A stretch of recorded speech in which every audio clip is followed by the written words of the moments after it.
Welcome to the latest episode of Game Rivals. I am one of your hosts, as always, Maximilian X.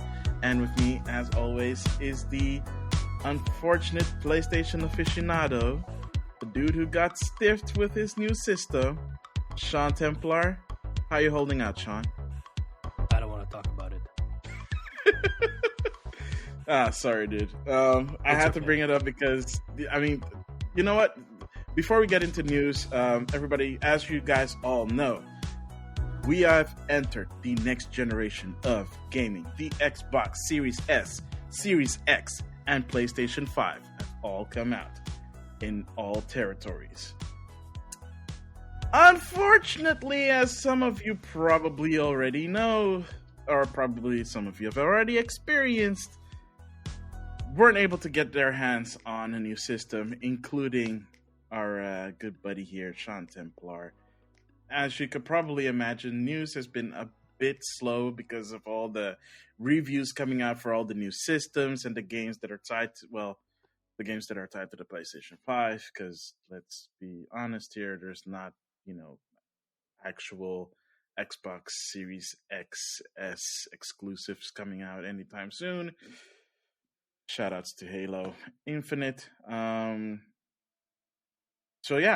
Let's just get into the big one actually of this week, and that is the nominations for the Game Awards, or as people like to call it, the Keeleys.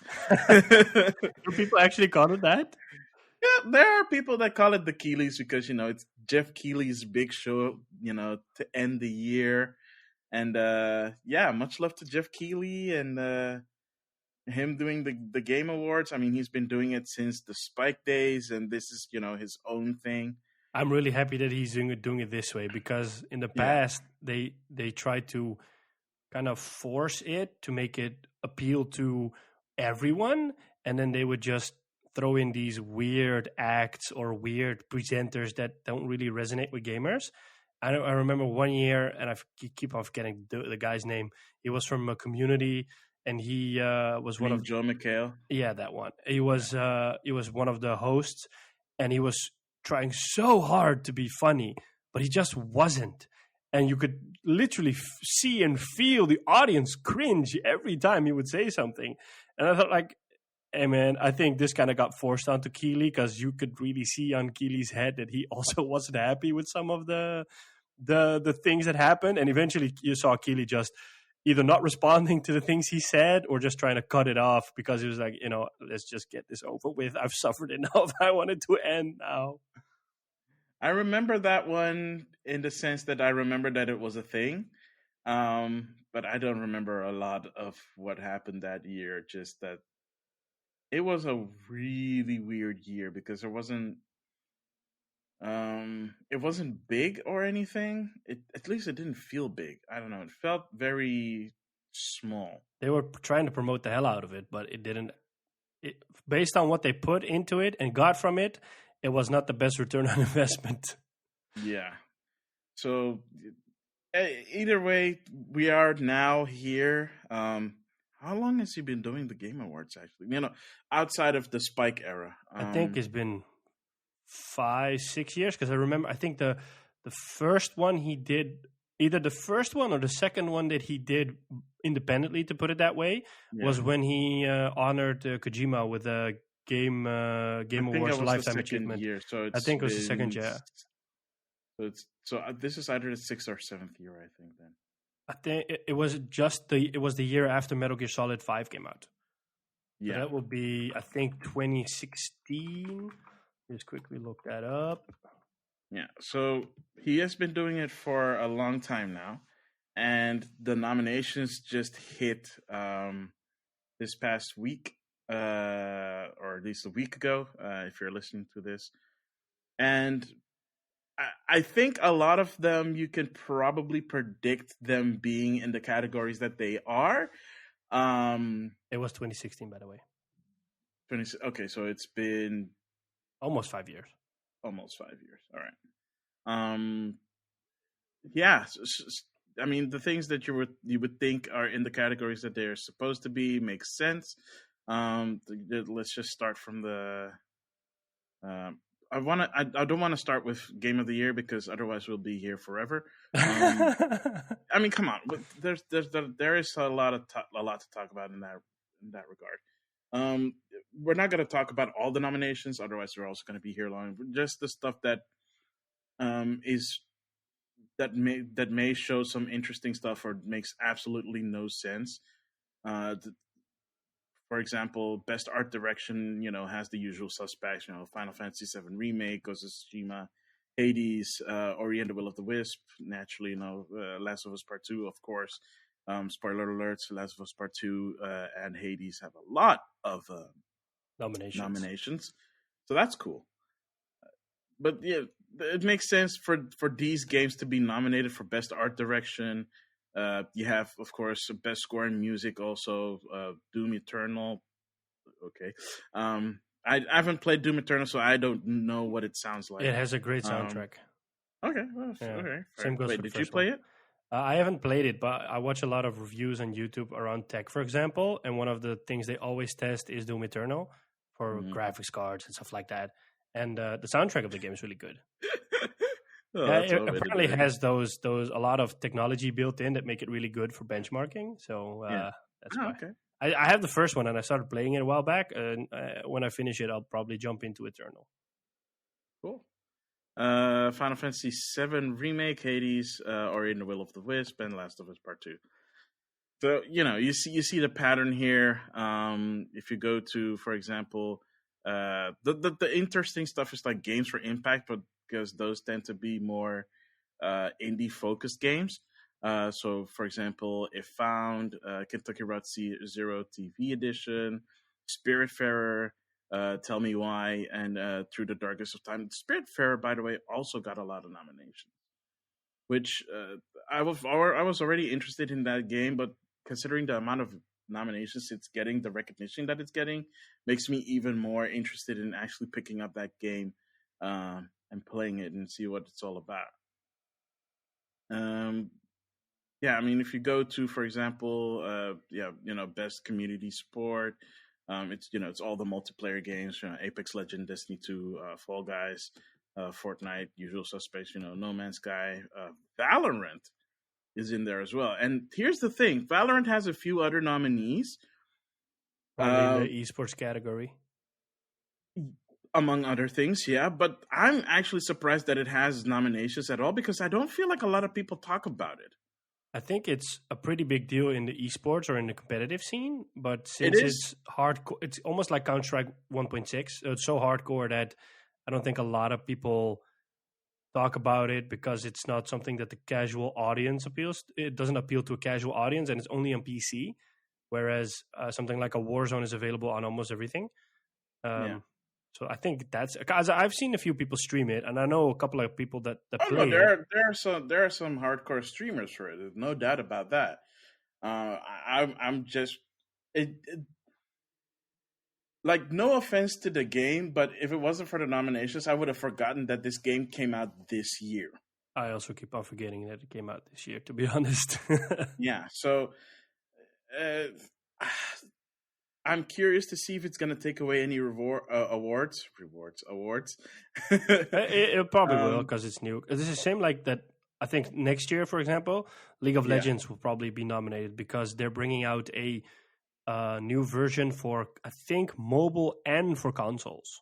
Okay. I did hear about them bringing it out on mobiles finally. I think the same version is coming to consoles. Yeah. Okay. Weird. Kind of weird that League is only now coming to other systems outside of PC. I think there as well that MOBAs aren't really popular on consoles. I think the reason why they're doing it is because they want to tap into that Chinese market. Probably. It's played on mobile, so it's probably that. And since it's going to take forever for Blizzard to release Diablo on mobile, no idea what's going on with that game, and I honestly don't care. It's probably in limbo. I think they're still working on it. I just think that when it was announced, it was early Because did they show footage back then? A 'Cause little everything bit, was because that's what kind of upset people, because it looked a lot like a reskinned version of another game that the same developer had right, made that right. caused a Yes, lot of frustration. I think that was the problem, and they probably had to go back to the drawing board. So it's gonna take a while for it to come out. Or it might never. Yeah, either or. Again, don't care. Best fighting game, however, was weird as always. The nominees for that are Grand Blue Fantasy Versus, Mortal Kombat 11 Ultimate, which makes sense. Street Fighter 5 Champion Edition also makes sense. Underknife in Birth also makes sense because again, you probably don't know about it. I don't know any of the games on this list besides Street Fighter and Mortal Kombat. But One Punch Man, a hero nobody knows, makes no sense for it to add to this list. Not because it's not a fighting game. It is, but from what I've heard, it doesn't warrant it being in best fighting game outside of the fact that there are not a lot of fighting games coming out. But that's probably the reason why it's here, because there's barely anything. It's the same thing they did. Remember last year when I talked about Jump Force being on the list, and there were other fighting games that are out that were better than Jump Force. Why did that make the list? I don't know. But I think the way the Game Awards are structured, it's I think the same way as the Academy Awards are structured, in the way that in the Academy Awards, everybody that's part of the Academy, so all the actors, directors, the whole shebang, they vote. And so I think they also create commissions, and those commissions come up with the nominees. And I think it's the same thing here. Here, it's all games journalists. Yeah, but so like if there's it's not like it's not like an academy or something. It's just all the big game journalists from around the world get to participate. For example, there's literally, for representing the Netherlands, the Dutch video game community, it's only one website that got asked to do voting. Is it IGN? No, it's Gamer now. Oh, really? Yeah. I'm surprised by that one. No, IGN, it represents the US. Ah, okay. I thought for the Dutch it would probably be IGN or Power Unlimited or stuff like that, but Gamer.nl, wow. Yeah. Oh. They're the only ones that got asked to, or at least they're the only ones that participated in the judging. So okay, interesting. I mean, it's nice to see that they're getting all these publications from around the world. I feel like it could have been a little bit more balanced because most of them are from the Americas. But yeah, there's still a lot of stuff that still doesn't make sense, like Best Sim Strategy. I mean, you're putting Desperados 3 and Gears Tactics against Microsoft Flight Simulator. I really miss Total War Troy on this list. I was shocked that it was not on that list.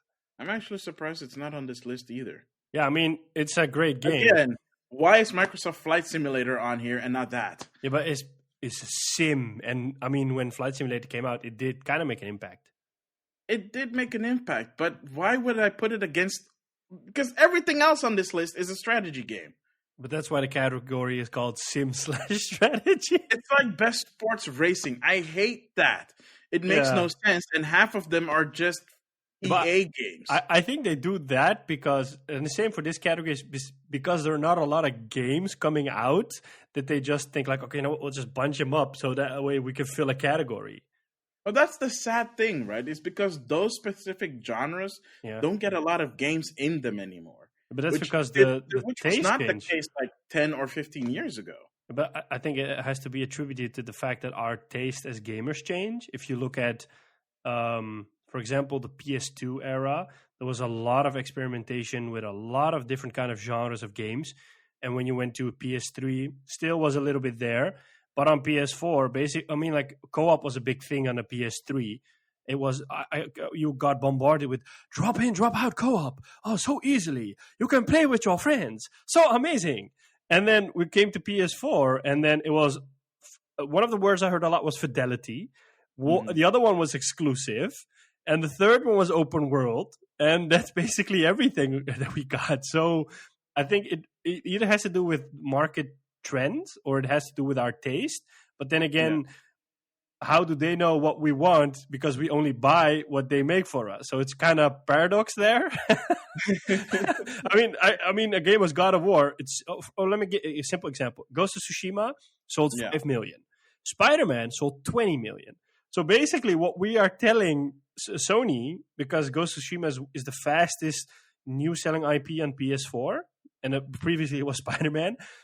Basically, what we're telling Sony is, we love open world games, or we love open world action adventure games. So Sony will probably go like, yeah, we can try new IPs, but we have this data based on previous sales that says people love open world action adventure games. So maybe we should focus our resources on that.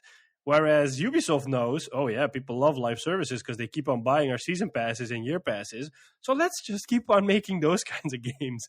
And then Activision... And putting towers in them, yeah, unfortunately, yeah. And EA is probably like, yeah, we don't know what to do because everybody used to buy FIFA and Madden, and we have these licenses, so let's lean on those. And Activision is like, we have one cash cow, it's Call of Duty. Let's bring it out on everything. Your smart thermometer, your smart speaker, your whatever. Let's bring it out on everything. It's not Skyrim. Jeez, lighten up. Oh, thank God. I mean... Now Skyrim is only going to appear on Microsoft systems. Well, we don't know that, because the funny thing is, and we're kind of taking a side path here, is that's more and more being talked about right now, is that Microsoft doesn't have a clear answer on what to do because they say conflicting things. They say, we want all our games to be accessible to everyone, which is the whole buy into Game Pass story. But at the same time, they're like, yeah, but our consoles or our platforms will be the best places to experience this. And at the same time, you have the business... about the Bethesda games recently. Yeah, but like... They'll be on their platforms, and they'll come out on other platforms later, but you'll experience the best version on their systems. But here's the funny thing. A lot of people or analysts that are projecting that the PS5 will still outsell the Xbox Series X. The PS5 has sold, just in America, or with the launch that happened last week, has sold more units in last week than 12 weeks of PS4 combined, which is just a crazy amount. So 12 weeks of PS4 from which year? When it came out. So the first 12 weeks of the PS4, it sold more in a week than it did in the first 12 weeks of the PS4. So from a business point of view, Microsoft probably has to go like, yeah, but we can't take a stance and say Xbox is the best place to play when, for example, there's 5 million Xboxes out there and there are 15 million PlayStations out there. So like, you do get into this situation in which... For an example, yeah. Yeah, for an example. So time will only tell, but it is interesting to see where it will go. Besides the fact that we'll probably never get Starfield and Elder Scrolls, at least for the 5 years or something. Yeah. Actually, I think Starfield is closer. Starfield is closer than we might actually think. I think it'll probably be holiday season next year, or maybe the year after. But like Elder Scrolls is minimum of 3-4 years out. Yeah, that is nowhere near getting released. But yeah, to go back to some of these nominees. Did you check them out or? I saw the video Jeff Keighley live streamed around the nominees. I heard a lot of Ghost of Tsushima, Last of Us, Hades, Doom Eternal, and Animal Crossing. Those were a lot of the games that popped up frequently. I am happy with it. Partially not surprised by it because it's the year 2020 in terms of gaming encapsulated as a whole. Yeah. For one, I'm happy that I'm sad and happy at the same time that Cyberpunk got pushed because I'm happy because that way it misses out on this year. So that way, hopefully, either Ghost of Tsushima or Last of Us wins Game of the Year, but probably not. But at the same time, I'm sad because it is going to come out next year, or it's going to be counted for the Game of the Year next year. And it'll probably be so amazing that a game like Horizon, or maybe a game of God of War, if it does come out next year, might not get Game of the Year unless God of War Ragnarok is so amazing, which it probably will be. But who knows? Who And the knows? same goes for Age of Calamity. It's not part of this one. It's Game of the Year contender for next year, probably, if they don't bring out Yeah, Breath of because the Wild 2. it didn't make the cut, which honestly is going to be an interesting thing because I played the demo. Cutting a little bit into what I've been playing. I played the demo, and it has a lot of potential. The reviews are already out. Yeah, pretty positive across the board. Yeah, I mean it's probably one of the better rated Muso style games out there, and part of it has to do with the fact that they collaborated very closely with Nintendo on this one because it's canon. It's canon to the Breath of the Wild story. I think it's a great thing they did that because, as told you yesterday, this is probably one of the highest rated games Omega Force makes because Dynasty Warriors games never get these ratings. Oh no! So yeah, I mean, I'm kind of curious to see how that's going to work out because if we do get the sequel to Breath of the Wild next year, it will cannibalize Age of Calamity. For one, but considering all the games that are going to come out next year, it's going to be crazy. It's going to be a crazy year. But what is coming out next year? Because to be honest, I have no idea what's coming out next year besides Gran Turismo 7, Ratchet and Clank, maybe, or it may be this year, but probably next year. Forza, Forza, Halo Infinite, Horizon Forbidden West, God of War, and that's basically it. And Breath of the Wild 2. And probably Breath of the Wild 2. But besides that, there's nothing we know. Whereas with previous E3s, for example, we always knew what was going to come out next year and something to look forward to. Doesn't mean that probably everybody has some aces up their sleeves. I think we'll be pleasantly surprised because you also forgot Monster Hunter Rise, by the way. Oh yeah, just also which by the way has a date, and we know the date is set and it's probably not going to get delayed because they were planning on having this game out actually this year. Okay, but because of the whole pandemic thing, it got pushed to March. Okay. Which explains why they were able to give a concrete launch date when they announced the game, which is not something that they tend to do that often. So that's good. Oh yeah, we're also getting Resident Evil next year, but I'm not a fan. And we're also getting Resident Evil next year as well. Yeah, but there's it's not. it is not a huge lineup to get super duper excited about. I mean, there's games that definitely will create excitement. But for example, last year I knew, we're gonna get Ghost of Tsushima and Last of Us this year and Cyberpunk. I was like, oh my god, but to be fair, those games were in development for forever. So. but at least we knew what was coming, and now it's this big mystery. I mean, there are rumors that Horizon is going to come out in the holiday season or maybe in Q3 of next year. That kind of worries me because as a future PS5 owner, hurts to say that. I mean, there's nothing for me to play besides the launch games, and then maybe Gran Turismo 7, which comes out in the first half of next year, maybe Ratchet and Clank, and then that's it. I mean, I can't let that pretty tower gather dust for so long. I mean, well, that's what you have the PlayStation Plus collection for, isn't it? I do, but I don't want to answer this because I'm going to get scolded if I answer this. So I'm not going to go into that. All right. Okay. But yeah, that's. I mean, we've talked about some of the nominees, but of course, we already mentioned a bunch of them. The Game of the Year nominees: Doom Eternal, Final Fantasy VII Remake, Ghost of Tsushima, Hades, Animal Crossing: New Horizons, and The Last of Us Part 2. Who's gonna win? I don't know. I honestly no. I'm not saying that to be weird or anything. It's just I honestly do not know. There's a lot of games in here that have an equal shot. Hades was received very well. a lot of people were looking forward to it a lot because a lot of people played it in early access on PC, Yeah. and it finally got a release this year on PC and on Switch. I was surprised that it came to Switch and not to Xbox and PS4. So I never understood why it came to Switch. Probably because the Switch. Here's the thing: the Switch is an indie darling because if an indie developer releases a game on the Switch, they have the potential to actually get good returns on them.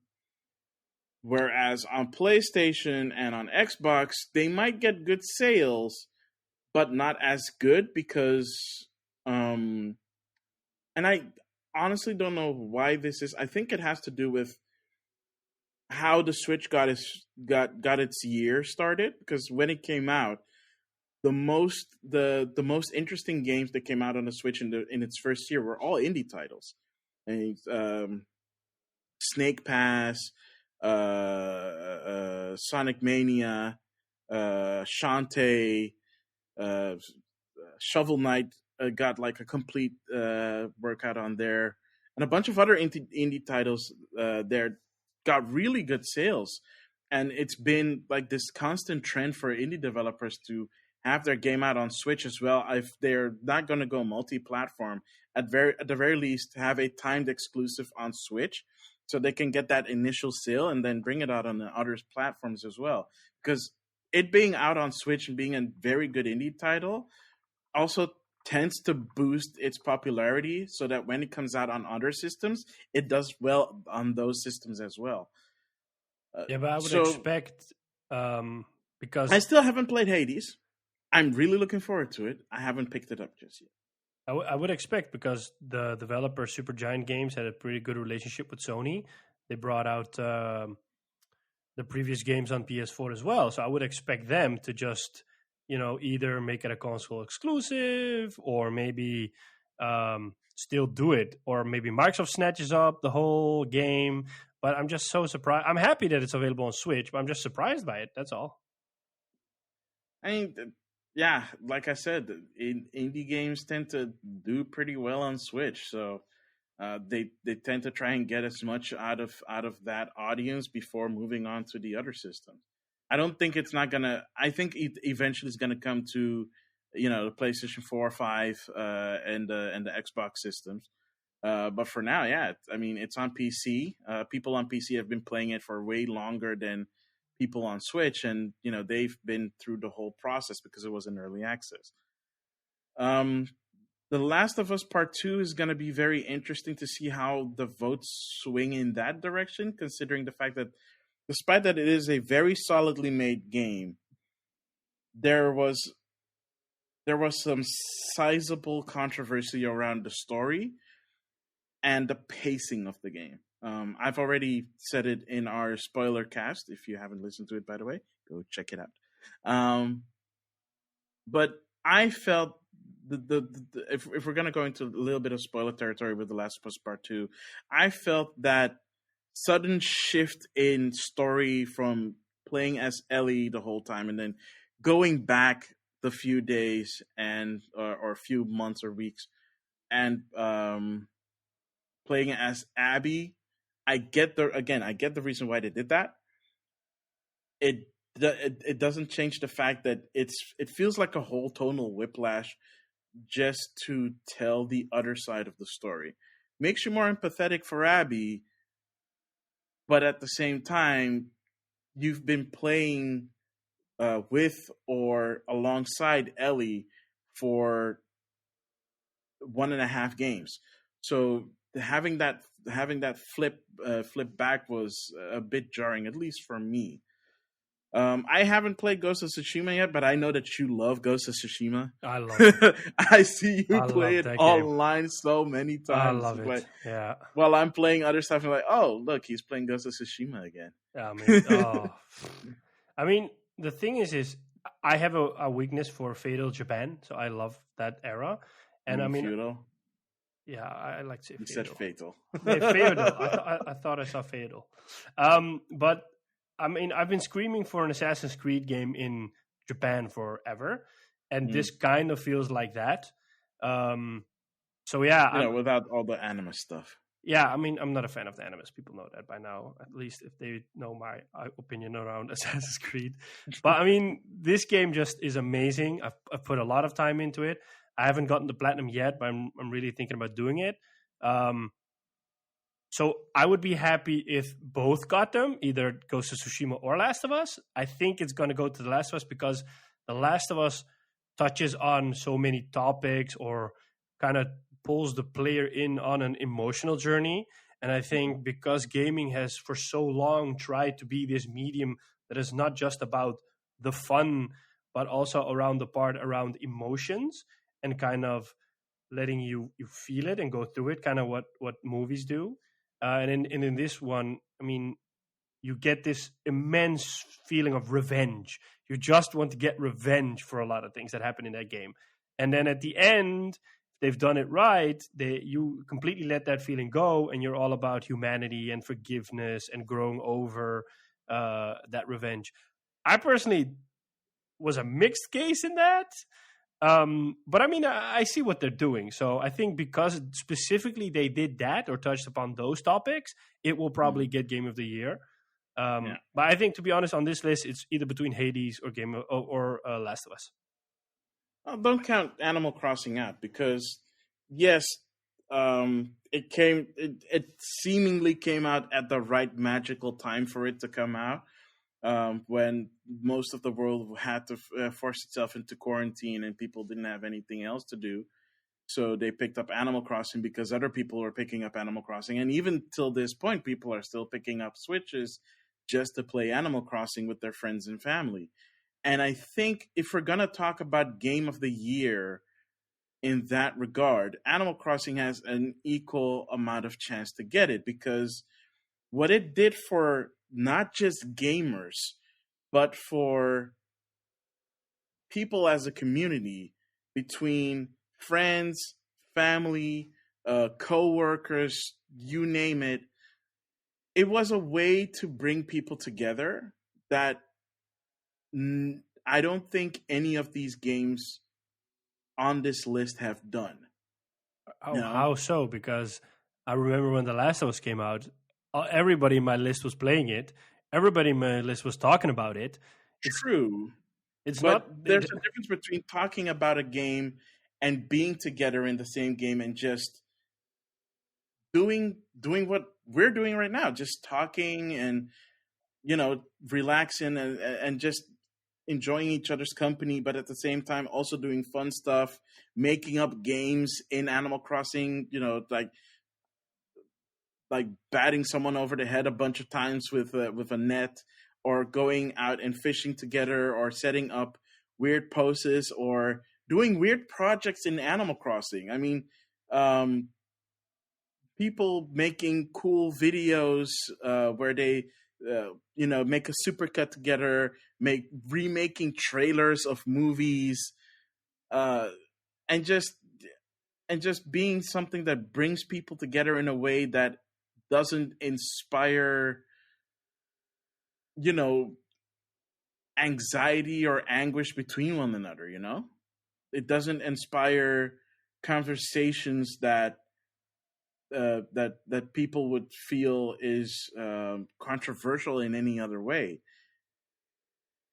Honestly, I think that is probably one of the reasons why it made Game of the Year, which is a good thing. It's great. It's great that it made Game of the Year. Animal Crossing as a series has always been that kind of game of bringing people together, and that's one of the reasons why the original creator of the series, it's one of the reasons why he made that game, because he was homesick and he missed because he moved from, I think, Kyoto to Tokyo, and he just missed that that small life living with his friends and family.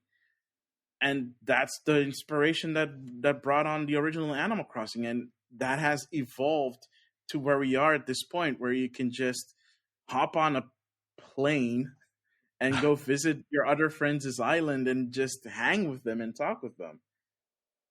I'm not gonna say it's the most ideal way, considering the fact that when you have more than one people over, you have to keep waiting for that plane animation to finish, and then if the person's network connection is not good, gets dropped, and you have to start all over again. Oh my goodness! I've Uh, had my fair share of dropped visits, and just having people come over take an eternity. I really wish that Nintendo would find a way to make it a way smoother experience than it is. But despite that um, technical hurdle to get over with, people still do it and people still enjoy it. And they've been adding to the game ever since. Where now they just released the winter update that's doing a lot of cool stuff. And I think people are going to get into it during Thanksgiving. So yeah, I mean they had the holiday thing. It's really cool. It's really cool that it is in there. And I think that's all I can say about Animal Crossing. I think you just spoke about Animal Crossing for 30 minutes, so I think we got the point. Sorry about that, but yeah, I don't know. I've been playing Animal Crossing again, and it's been fun. I mean, Um, I can't deny the fact that it brings people together. I mean, that I've seen a lot. I was always making fun of it because we have this regular group of people we play Call of Duty with, and one of the guys has a Switch and plays it, and I would always hear those stupid sounds the characters make because it's just so gibberish. And I would always say like, "Yo, man, we're playing Call of Duty. We're not playing Animal Crossing." And I say, "Yeah, but I have to sell my blah blah blah, for the stock market kind of mechanic they have in there." sure. Yeah, and then we kind of we made fun of it, and I said like, "Oh, do you have to sell your radishes?" And then every time I would say like, but are you sure you want to play Call of Duty? Don't you have to care for your radishes and sell those? I mean, we wouldn't want them to go bad."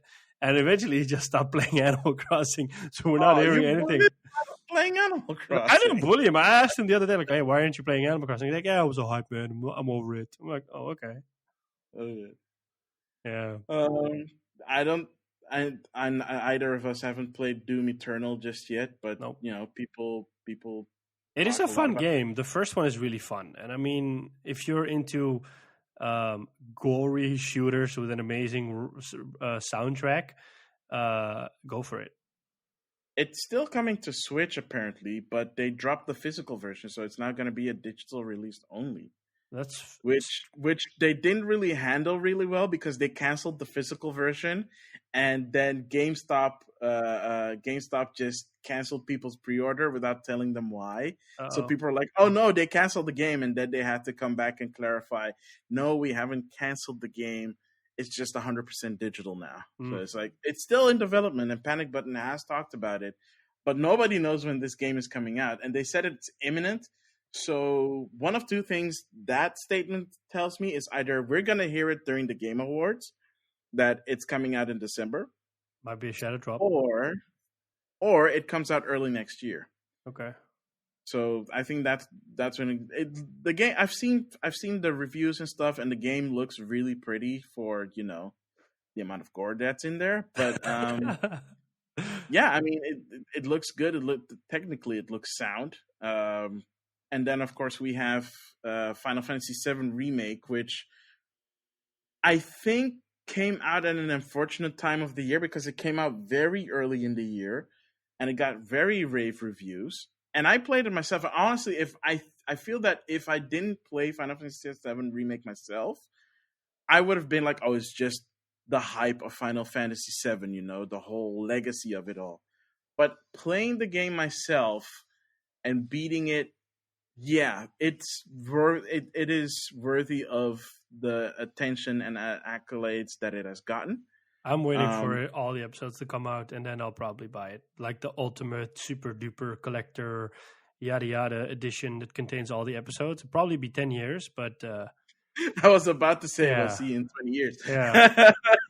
but I yeah, haven't played it at all, so like I missed out on PS1, so I can wait that long. considering that Final Fantasy 16 has been announced and we don't know when that's coming out. To be fair, that one is being co-developed by the Final Fantasy 14 team. So we don't know what the situation is with that, and I'm pretty sure that the Final Fantasy 7 team is a separate team within Square's development ranks. I think Square has to make some games and bring them out fairly soon to recoup for some losses, because they lost, I think, around 70 million on the Avengers game that came out a couple of months ago. And Yeah. at this rate, there are rumors swirling around that Microsoft's acquisition path has not stopped. And I've said this before, but I think Microsoft might acquire Square after this, because then they have this huge Japanese publisher and all these beloved Japanese RPGs. So I think I really hope not. Yeah, I but- really hope not, because Square Enix is one of those Japanese developers that still develops for every system. If they go to Microsoft, that's it. that means And you're gonna that's have to buy an Xbox. That sucks, because they have a lot of Nintendo specific franchises. For example, Bravely Default 2 is about to come out sometime soon. I think they gave a date. I forget what the date is. But yeah, that one is a big game from Square Enix for Nintendo fans. We have, Octopath Traveler was a big one for Switch back when it came out. So yeah, I mean, and I think the people that are going to be the most salty are Final Fantasy fans, because they tend to be mostly PlayStation fans these days. Yep. So yeesh, that would be that would be really unfortunate if that happened. Microsoft has said that they're looking at Japanese developers, and I mean, Yeah, if Square doesn't bring out a lot of games, the games are sometimes hit and miss. They're losing money on Avengers, because basically the whole player base is bleeding out. A lot of people are having issues, and it's turning into an anthem. So basically, it lines itself up for a proper acquisition, or Sony has to step in and say, "Hey, we've been really good pals since the PS1 era. We're here to extend you a lifeline." I think Sony even has stock in Square Enix, so even if they get taken over, it's only beneficial for Sony because they get a lot of money for that stock. But I think, there's stuff about to happen. There are rumors swirling around that Sony might acquire Bluepoint or From Software. So I think the Japanese market is an interesting market to look at in the coming weeks and months, because I think it's going to get kind of like a shake-up, to put it. yeah. Unfortunately, Sega's also bleeding money. They had to sell their arcades to another company. I mean, the arcades will still retain the Club Sega naming, and Sega is still gonna make arcade games, but they're switching their focus to console games, which is very sad. And I'm very grateful that I got to go to Japan back in 2018 and actually experience a Club Sega. I even went to one of the Club Segas that had an VR department, Nice. all the way at the top of the floor, and I played a VR game. It was really fun. But I spent a lot of time in a Club Sega, mostly playing Taiko no Tatsuji, the drum game. Nice. I got adequate at it, and it's a really good workout. But yeah, it's sad to see that that's happening. On the other hand, Yakuza Like a Dragon is getting rave reviews, and the Persona series is doing very well. So it's really sad. And there were rumors going around that Microsoft might be buying Sega. Oh boy, I don't know.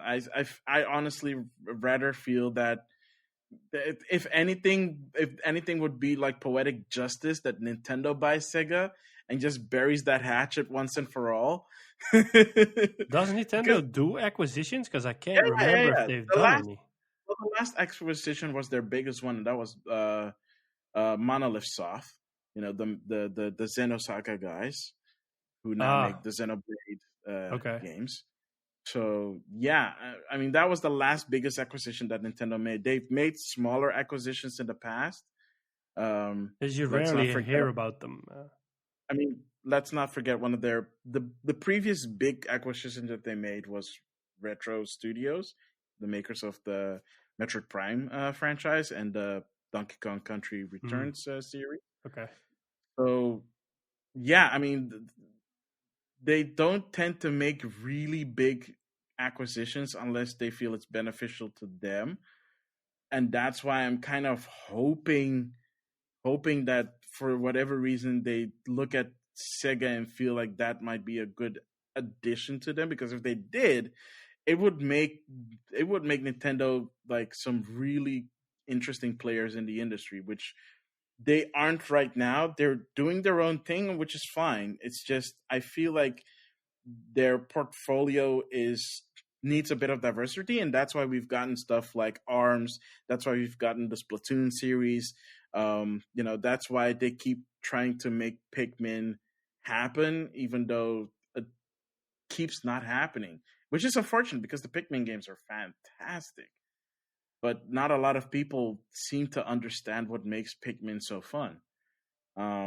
So I don't know what's gonna happen with the Japanese gaming industry. It's in a weird flux.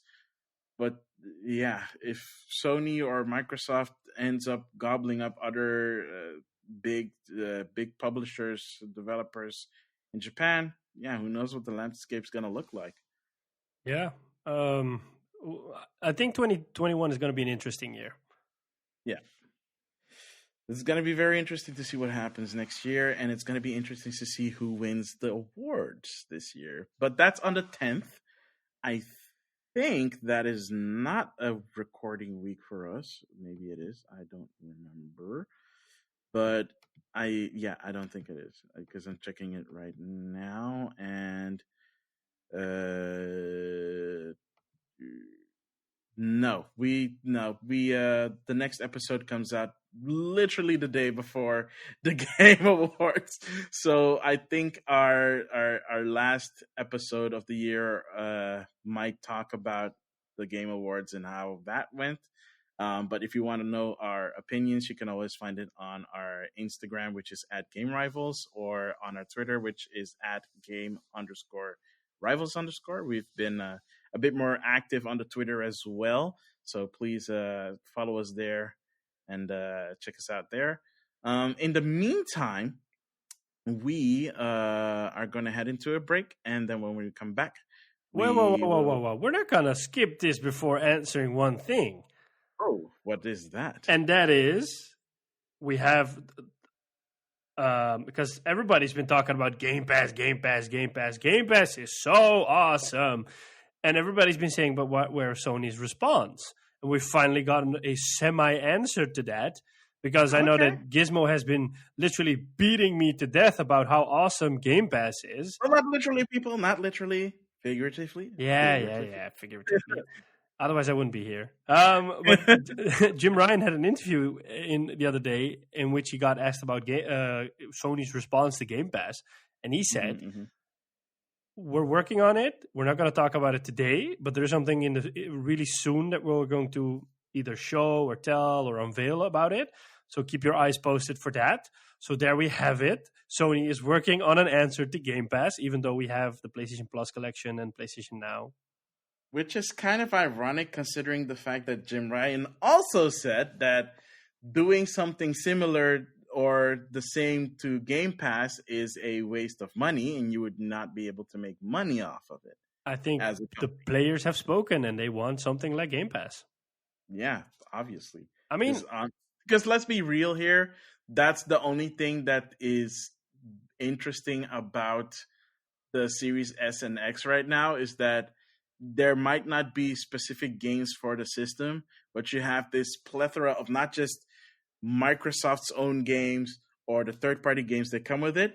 EA Play is now a part of it as well. Yep. So all the EA games in there are also available to you for a neatly sum of $15 a month if you get the Ultimate Pass, which is crazy because then you can play it on your console, you can play it on your PC. If you have an Android phone, you can play it on xCloud. That's a lot of game for just $15. Crazy value. It's a crazy value, and Sony would be crazy to not have something similar. Nope. Even though they have the PlayStation Plus collection for PlayStation 5 owners, and you're still paying the same $60 a month and not getting the same value on PlayStation 4. So I don't know what's going on. Yeah, but I think that's... I mean, when the PS4 came out, Sony kept on putting games in PS Plus for the PS3 owners and the Vita owners as well. Yeah. So you'll probably just get this transition in which Because there's also rumors floating around that God of War Ragnarok might come to PS4. So, Jim Ryan was asked about it, and he didn't give a clear answer on it. He said, "I'm not going to discuss that right now." So, honestly, I wouldn't be surprised if that was the case. Same here, but at the same time, it causes this kind of divide, because at one point Sony said, we want people to know that there's a reason to buy PS5. We have games that we make for PS5 to justify the fact that you buy a PS5, that you invest in it. That's why we want those games to be there.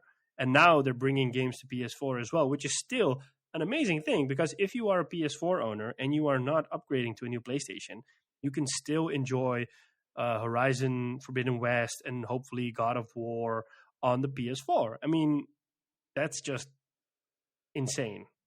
Instead of them saying, "Oh, you want to play it? Buy PS5." That's true. That's true. I am curious to see how that's going to end up, because I honestly don't know what they would do differently other than doing basically the same thing. So yeah, I guess time will tell. We'll see. Anything else you wanted to talk about before we move on? I'm good. All right. So again, stick around and we'll be right back with the second segment of what we've been playing.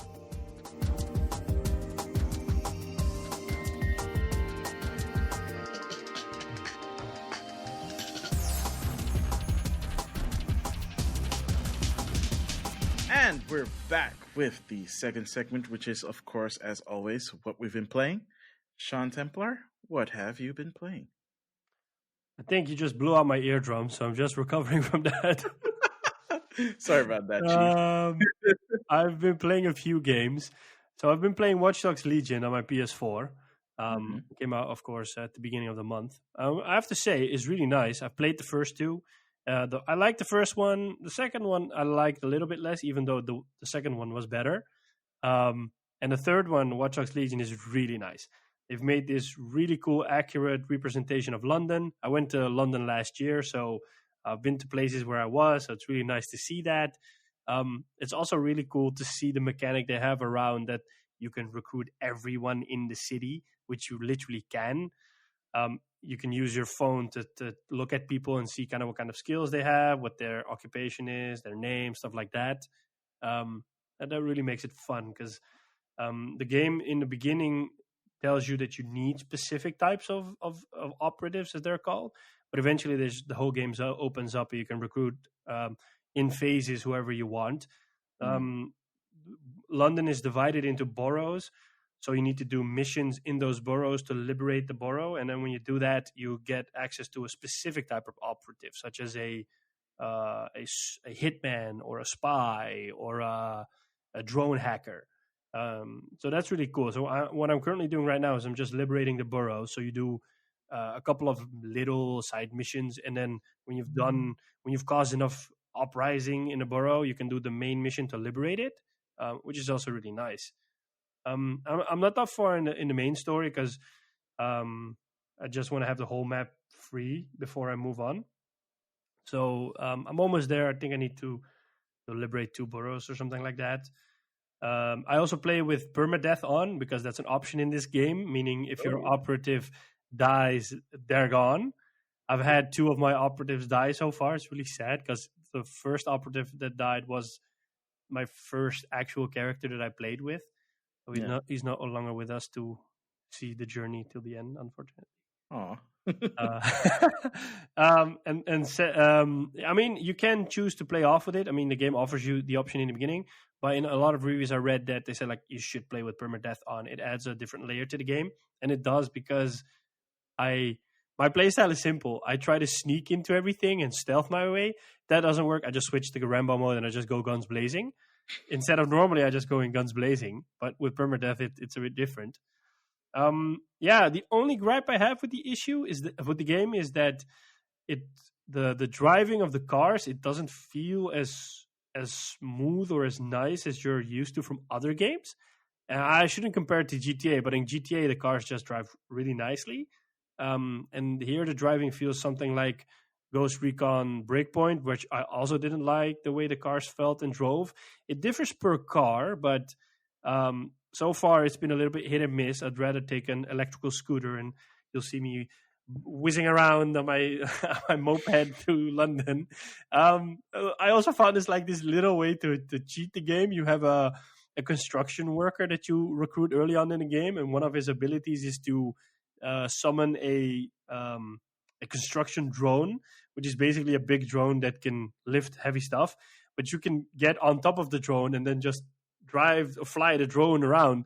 So what I basically do is I just select him, summon a drone, hack the drone, get on the drone, and fly around the whole city to where I need to also to get those places that are hard to reach. I'm kind of cheating a little bit there. But that's the nice part about the game. It gives you a lot of freedom to experiment with different playstyles in the game. But yeah, that's basically Watch Dogs Legion. The game will get a multiplayer / co-op update in December, I believe, in which they'll add extra missions you can play with other people. Cool. I kind of held off on the game on playing it because I wanted to save it for the PS5, but since that's not happening, I might as just continue on. And besides Watch Dogs Legion, we're playing the regular Modern Warfare multiplayer, of course, as always. I mean, that's just the grind that's going on. I need to make sure I have enough coins to get another free battle pass. Otherwise, I have to pay for it. I've also been playing... I kind of felt nostalgic, so I bought a PlayStation Classic last year, but I barely used it. So I was feeling nostalgic the other day. So I hooked it up to my TV. And funny thing is the wiring for the PlayStation controllers is really short. So I literally had to sit in front of my TV. In case people didn't know, I have a 55-inch TV. So I have this huge-ass TV in front of me. It's almost like getting a sun's tan. And then I played Metal Gear Solid 1. It was really nice. Nice. Yeah, at this point, I mean, I know the whole game inside out. So it's basically... I know where Muscle memory. Yeah, I knew where to go. I mean, I was at the point where you come out from the underground infiltration straight out of the elevator. So I immediately grabbed the gun from the truck who was standing outside. I went to the DARPA chief. Spoiler alert, the DARPA chief dies. But hey, you could have known that 25 years ago. And then I met Meryl, and I went to the Armstech president, did the boss battle with Revolver Ocelot. And good boss battle, by the way. That was a good boss battle, yeah. And now I need to find Dr. Hal Emmerich. And the funny thing is that, I mean, games have obviously changed from a visual point of view. I mean, we're getting games that look photorealistic. And normally you would expect when you go back to an older game, you would be less forgiving and you would kind of stop playing it because it's not as pretty. But with Metal Gear Solid 1, I can just forgive it for the way it looks because it just gave me such a unique experience at the time. So I really don't mind that the game looks, I wouldn't say ugly, but looks unique for its time.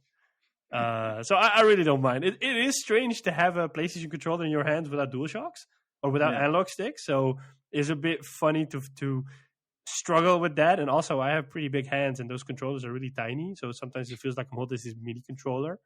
But yeah, that, and I bought Battlefield 5 yesterday on my PlayStation. I played it for a while on PC, but I was in the sale on PlayStation. And since I play a lot of shooters on PlayStation these days, I was like, you know what, let me just buy this. It's cheap. It's in the sale. So I played a couple of multiplayer matches. Really fun. It feels like Battlefield. And yeah, I mean, when you switch between Call of Duty and Battlefield, those are completely different games. So there's a little bit of getting used to. At some moments I have that I'm just getting my ass handed to me. And in some moments I walk up this cemetery and I see 2 people in front of me and I just shoot them and I kill them instantly. I'm like, did I just do that? How the hell did I just pull that off? Whereas I got killed 5 times before this. So sometimes I have those moments in which I get lucky and get a few shots off. I love the destructibility in Battlefield. You can literally destroy anything. So it's really satisfying when you can just call in an airstrike and see a whole building get blown out. And the sound design is really amazing. So when you kind of hear those shells popping in, yeah, I'm really looking forward to the new one, which is coming out next year. So hopefully it's next year soon. Yeah. That's basically my list. All right, cool, awesome. Well, for me, it's been an eventful 2 weeks because I've been playing. If you guys have listened to previous episodes, I was talking about finishing uh, my Spider-Man on PlayStation 4, the original one, and God of War, and I did both. Happy days. So yeah, finally, I'm also close to getting my first platinum, although the question is if I still have the patience to do that, because the only things that I have on the list is getting all the costumes. And I think one other, no, I think I actually got that trophy. So I think there's literally just one more trophy before I get platinum, which is getting all the costumes, which means that I have to get better scores on the challenges for the Taskmaster things. Those were And annoying. Those were really annoying. I'm not happy. I'm What, so not happy that that's the thing I have to do. what I did, and I think that's something I advise everyone, is to do everything while you're playing the game. Because when you get to the end and when you finish Yeah, the game, you don't you kind have of the energy to do it to anymore. do it anymore. Yeah, Yeah. which is kind of where I've reached. Yeah, it's a darn good game. It's really fun. Swinging around New York City It's really never stops being satisfying. fun.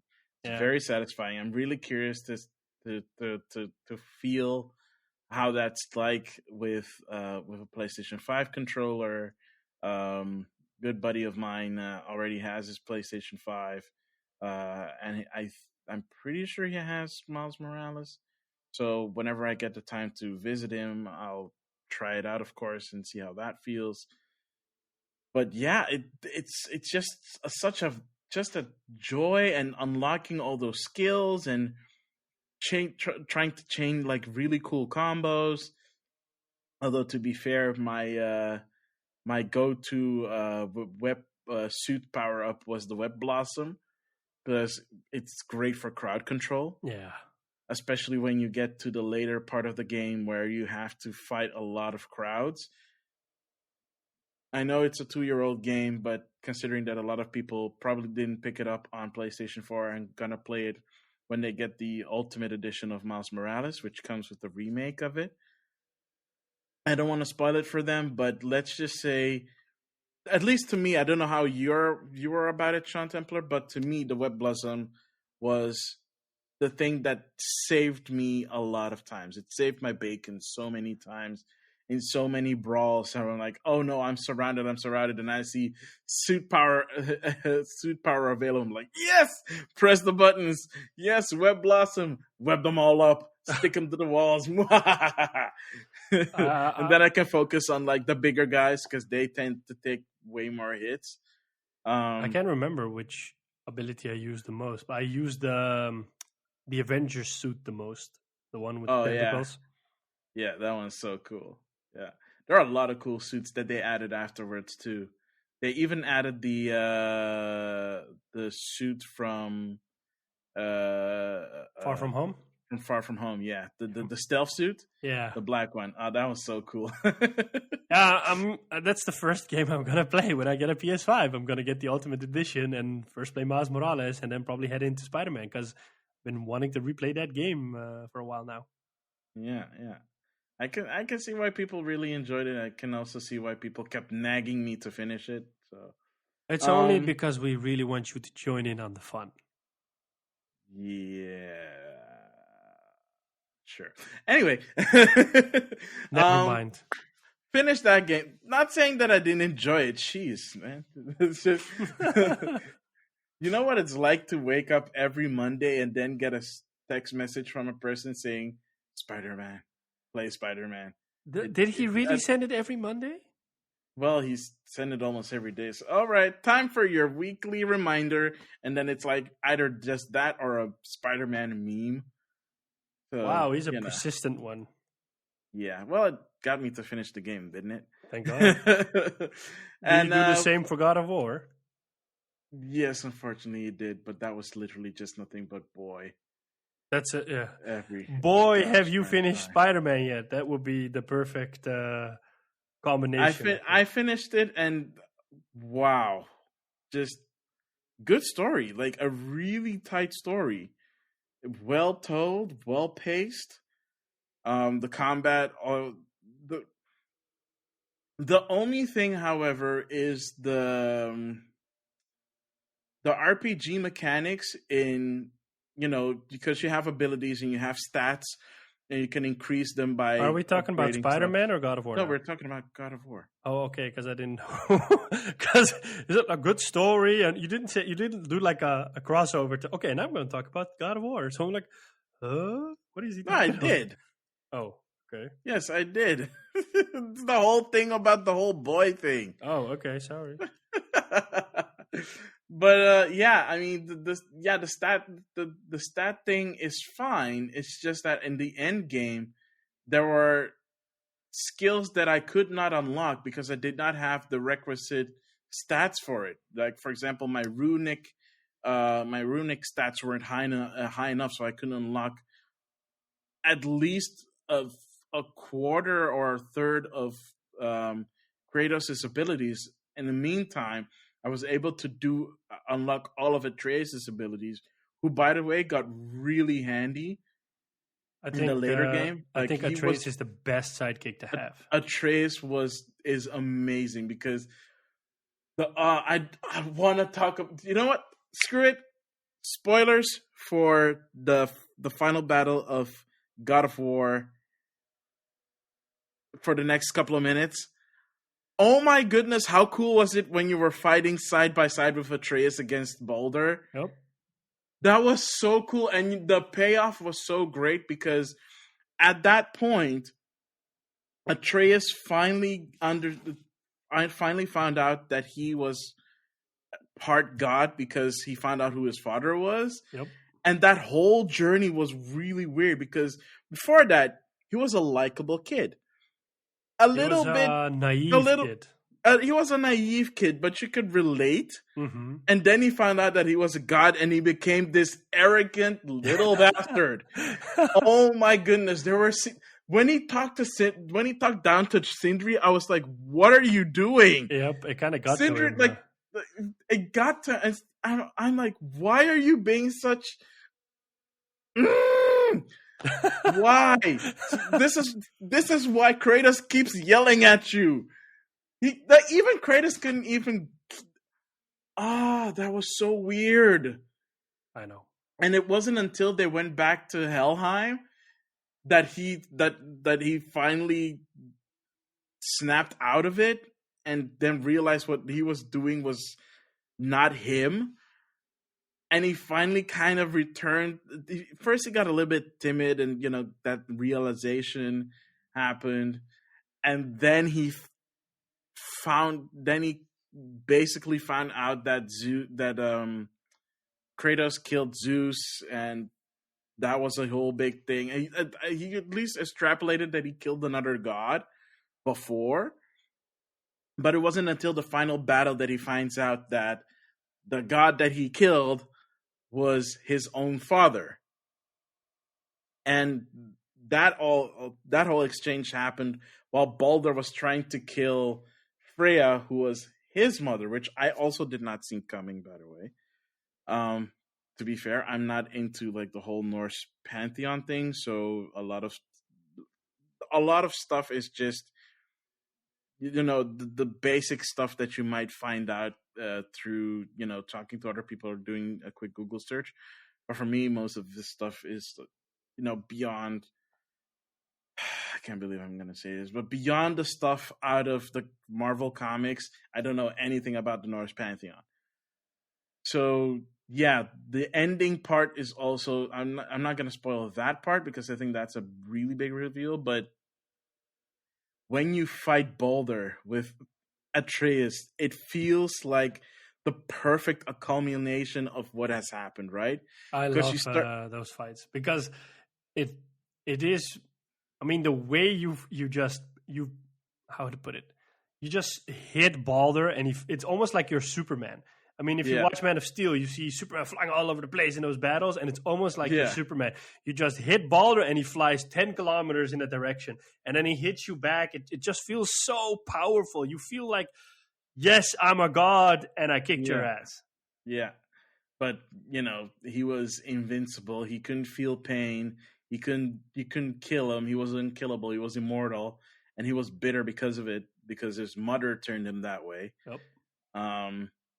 But yeah, that battle, the choreography between Kratos and Atreus, it's so cool. At a certain point, you're doing a quick time event where Kratos is you're trading blows between Kratos and Atreus. So Kratos throws a blow, and then you have to press the square button so that Atreus lands a blow. And it's so cool. Yeah. Oh my goodness, that is such a cool experience. And then the ending. Oh my goodness. The ending sets up the fact that there's obviously going to be a sequel, and it's so good. Did you see the after credit scene? I did see the after credit scene. That's why I'm saying it sets up the sequel so good. Well, it's hopefully so cool, you'll finish the game when it comes out and won't keep us in suspense for another 2 years after. I'll finish the game when I dang well please. Oh wow, okay. But I will say this. So just like in Spider-Man and in most modern games these days, you have these expert battles, and in God of War, it's the Valkyries. Oh, they're so difficult. Yeah, I haven't freed one of them, and I don't think I'm ever neither. gonna free, because I don't know if it's because I lack the skills or if I myself am not skilled enough at the game to beat them, but I can't even get like a quarter of their health down before I get my ass. I think you have to be patient with them, because I almost But finished the first one. They don't even give you the time to be patient. They just rush at you with their moves and their wings and their whatnot, and just I think it's one of those Dark Souls, Demon Souls kind of battles. You just need to learn the pattern. But even with Demon Souls, Dark Souls, they give you the time to learn the pattern. Here I feel like they have a pattern, but it's just there's no downtime in whenever you can attack them. I almost finished the first one. And I also suck at parrying, but that's besides the point. Well, I think that the issue lies there, because you really need parry with those. You really need parrying for those battles, and I love that mechanic. By the way, is really cool that you can feel the controller rumble, and then the slow motion animation follows. And about it's cool when you hit it off. Yeah. And about Atreus, I think Atreus is one of the best, if not the best, AI companion in any game. Because in a lot of games, your AI companion is a burden instead of an added benefit of having, because they might get spotted, or they might get in your way, or they're completely useless. They can't do anything. Whereas Atreus just really adds something to the game instead of you just being annoyed by him. I think the part of the reason is that you can kind of control him, in the sense that, he has those special arrows that he can fire off. Yeah. And you get to choose when he fires those off. So I think that adds a little bit of layers. And of course, his summoning runes as well. So I think that partially adds to the whole Atreus being useful aspect. It's one of those first games that when I saw it was in the PlayStation Plus collection, I got excited, because I thought, like, hey, God of War is one of those games. God of War and Spider-Man are both games that I only played once, and I've been wanting to play those games for a while now. And when I saw that they were both, when I saw that God of War was released in the PlayStation Plus collection, I'm like, oh, okay, that's one of those games I'm going to play on PS5, because I think that I'm curious to see how that's going to work, because you know how you can travel between areas with the through the gates. Mm-hmm. And seriously, I only found out towards the end of the game that you don't have to walk. You can just stand there and wait until that gate spawns up so that you can walk through it. When you're in the realm between realms. People cannot see my face, but you can. Just this expression. I'm shaking my head. So I was like, oh, I don't have to walk around. I can just stand there and wait for the gate to spawn in the realm between realms and then walk through it. I wonder if how much that's going to affect it, because they use that loading time to dish out more lore. So I know. how is that going to run on a PlayStation 5? Is it going to cut off lore? Like, what's going to happen there? I don't know. I haven't looked online to see what it does. I mean, you'll probably be able to find some videos online about it. But it's not an issue I've seen anybody raise. Yeah, Maybe it's because people in general are just amazed by the load times. yeah. A lot of people are like, oh, the load times and the controller, of course, the DualSense. Yeah, I'm kind of worried about it because almost everyone that talks about the PS5 says that the controller is the game changer. But I think that it either lives or dies with the fact that developers utilize the controller in the way it's meant to. And now it's a bit of a mixed batch, because I hear that it's not as amazing as in Miles Morales as you would want it to be, but at the same time, it's really good in a Demon Souls and a Black Ops, for example. And in, of course, Astro's Playroom. But that's like, everybody says that's the first thing you have to play when you get a PS5. Yeah. Apparently, there's a lot of cool nods to PlayStation history in there. So I'm actually kind of looking forward to that, because that feels like a very Nintendo thing to do. Yeah, I saw a God of War Astrobot, a Last of Us Astrobot, something related to Uncharted. So I think they have like all the... I saw Helgen Astrobots. Really? Oh, I haven't seen that one yet. Oh, wow. Yeah, and the only reason I saw it is because Herman Hulst posted it on his Twitter. Oh, Herman Hulst. Nice. Yeah. Well, it harkens back to his roots. So that's really nice. Yeah. All right, that's pretty much what I've been playing. I've been playing Animal Crossing again since the winter update. I just started again, so there's not a lot to talk about, but it's gearing towards Turkey Day, which is their equivalent of Thanksgiving. So, yeah. Other than that, they added some cool new updates. You'll finally be able to transfer your save file from one Switch to another, which is not have been possible until up till this point. So yeah, if you're still playing Animal Crossing, let us know.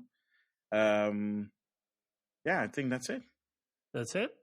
Mm-hmm. For me, it is. All right. Yeah, I don't have anything to add. Cool. Then I'll just do my magic and let's get the show to an end.